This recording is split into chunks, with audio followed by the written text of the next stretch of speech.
Hello everyone, welcome back to our episode 7 of the number series. For today's video, we will be talking about the divisor of an integer. And let's jump right in. So question number 1, we need to find the number of divisor of a number and also the sum of the divisor of a number. And the first thing we do is we first take the prime decomposition of the number. And then we take a look at each power, and for each power we plus 1, and then we multiply that to the product, and we do this for every single one of the prime factor. And for example, 1, 1, 1, it becomes 1 plus 1, 2, 1 plus 1, 2, 1 plus 1, 2, and we multiply them together, 8. And for the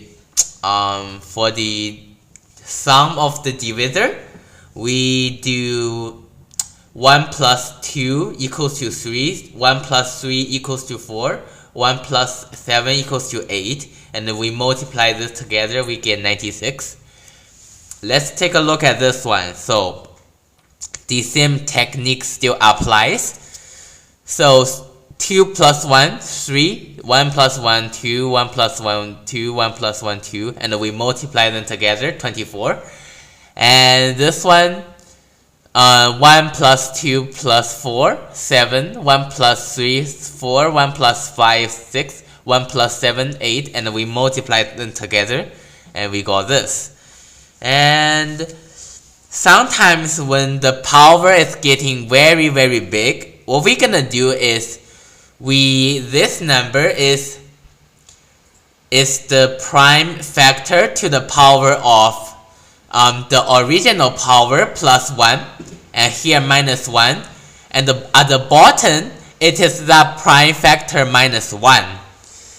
And that's what you did when the things are getting very big and you cannot like adding them all together. I understand. And just like this one, and that's generally how we calculate those kind of problems.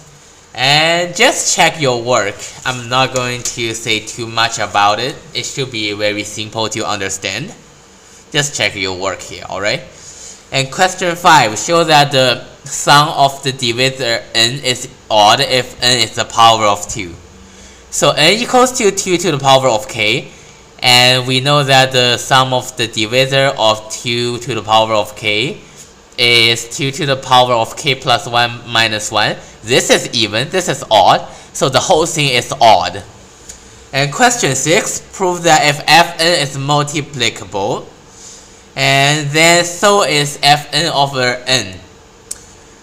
So we know that this is true, and yeah, when you are when you are given that a function is multiplicative. If you are given a number as multiplicative, then one premise is that a and b, they don't share any factor, and then you can get this. Suppose g of n equals to f of n over n, and g of a and g of b is these two terms, and we combine them together using the property that f of n is multiplicative.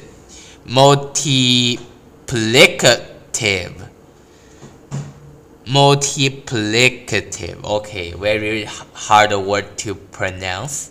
And we got this, and this is exactly g of ab. Okay. Question 7. What is the smallest integer n such as the d or the number of divisor of n equals to 8 and the d of n equals to 10? So for those numbers 8 and 10, what we first going to do is try to write them as some kind of expression. Some kinds of expression of product of different numbers.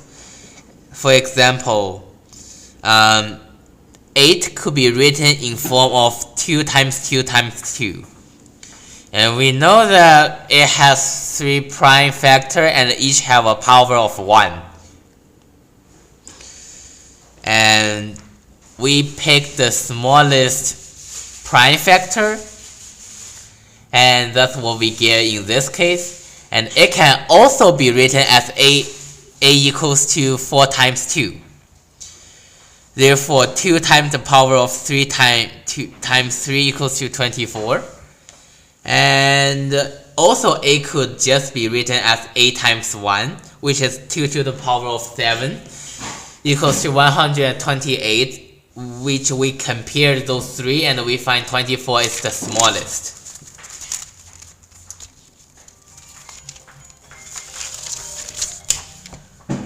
And similarly, for d of n equals to 10, we can rewrite the number 10 into these two different forms.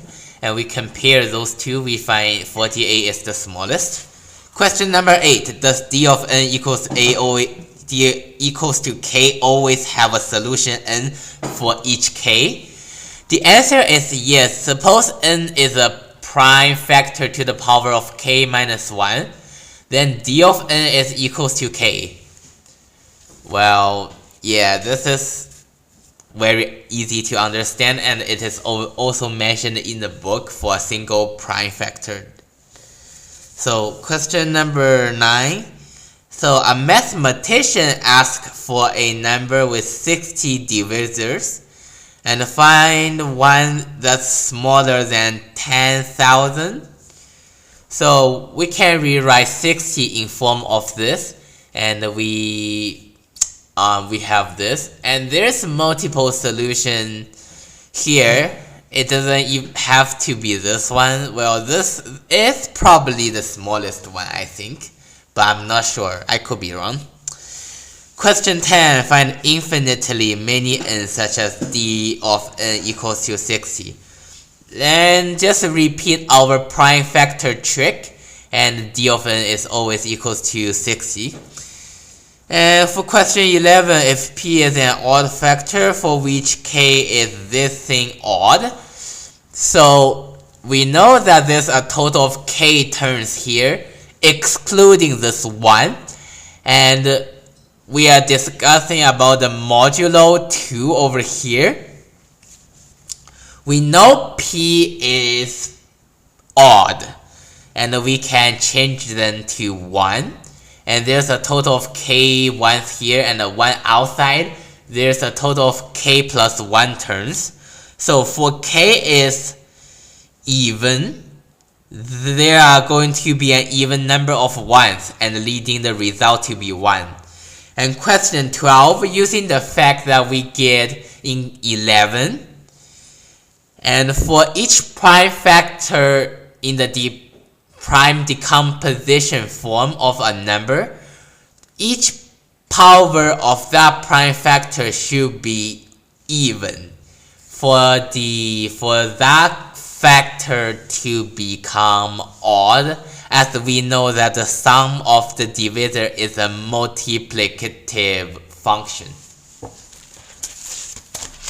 And question 13, if n is a square, show that d of n is odd. So we know that E1, E2 to EK, they are all even number, and those are all even factors. Sorry, so E1, E2, EK, they are all even. And we plus 1, they are all becoming odd factors. That's why the whole thing has no factor of 2, which proves that this product is odd. And 14, we're gonna prove the vice versa. If any power is odd, then we can be certain that this has to be even. This thing has... Sorry, wait, hold on. If d of n is odd, so, wait, what? Hold on. Okay, so if any power is odd, then this thing become even, and this product is going to become even. Therefore, In order to make this product to be odd, any power has to be an even number, and that's what a square is informed of. That's how it is a square. Okay. Question 15. Observe these patterns here, and there's a slight mistake here in the book. It should be 12 over 60. So this should be your final conclusion. And first we write all of the 1 over d in form of n divided by d over n. And we know that the sum of the divisor and also the reciprocal of that divisor about n should be the same, because you are just going to do it backwards and it doesn't matter as they are still those numbers there. So it should be the sum of the divisor, and we rewrite this to this form, and we realize that the divisor, the denominator is not going to change. The numerator, they're gonna add each other, and we find this thing is actually the sum of the divisor of n. And there we go, we prove it. So 16, infinitely, find infinitely many n such as the sum of the divisor n is less than or equal to the sum of the divisor or n minus 1. So suppose n is an odd prime, which is the sum of the divisor is n plus 1. And we can deduce that the sum of the divisor of n minus 1, there's at least one factor of 2, and that thing is going to be significantly larger due to having one extra prime factor. So that's why. And question 15. If n is odd, how many solutions does x squared minus y squared equals to n have? So we rewrite the equation and we factor out we write it in the factor form, and we notice that for each divisor of n, we're gonna have a unique solution of x and y.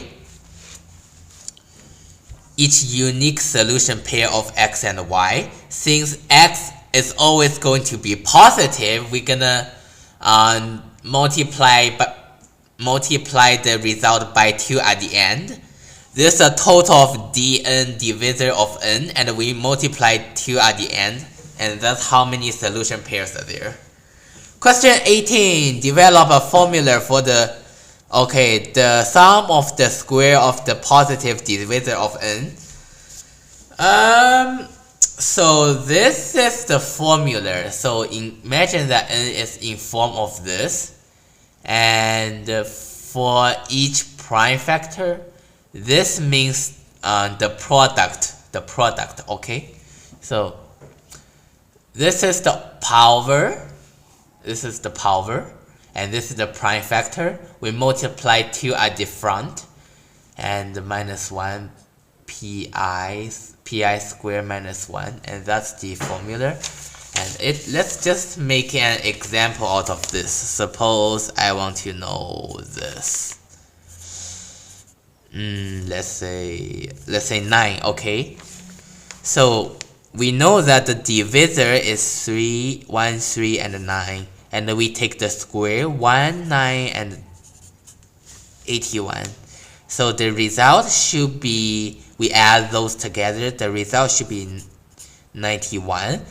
But we imagine that for those numbers, we can rewrite them as 3 to the 2 plus 1. Okay, this thing have a power of 2. This thing has 3 to the power of 2. So 2 plus 1 at the 2 and the front. And the minus 1, 3 squared minus 1. Is actually equals to 1 plus 9 plus 81. I think this should be very easy to understand. So you multiply this, and multiply this. And the middle terms are going to cancel out, leaving the end of the two number, which is here and here. This should be easy to understand. And after you understanding that, so to avoid any confusion, we are not going to use the letter K anymore. We're gonna replace it with Q. And now K is being used. We're gonna find that develop a general formula.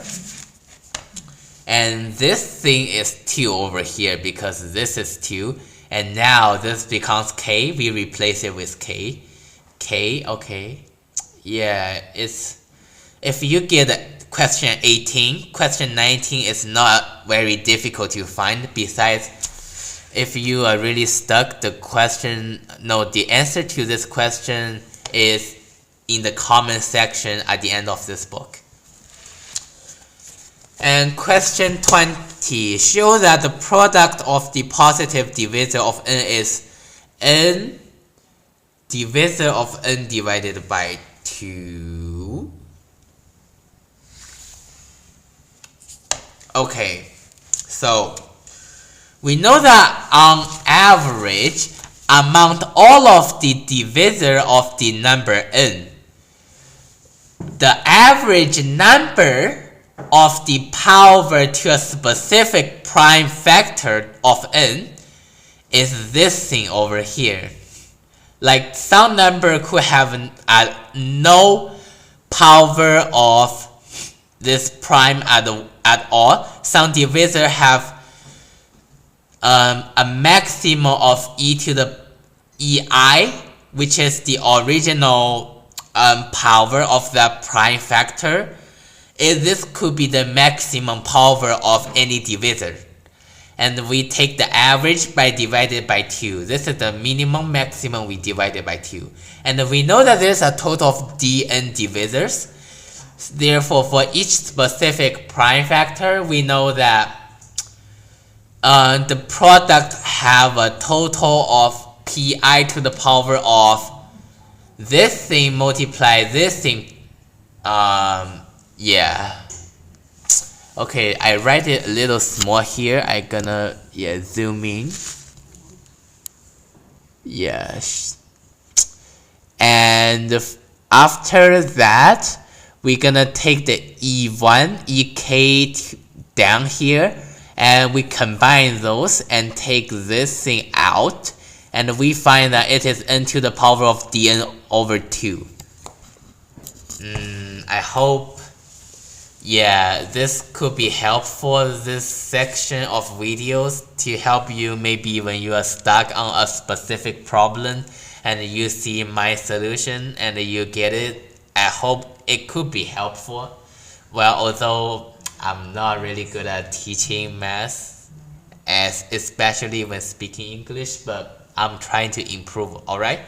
Thank you everybody for watching this to the end, and see you in the next one. Goodbye.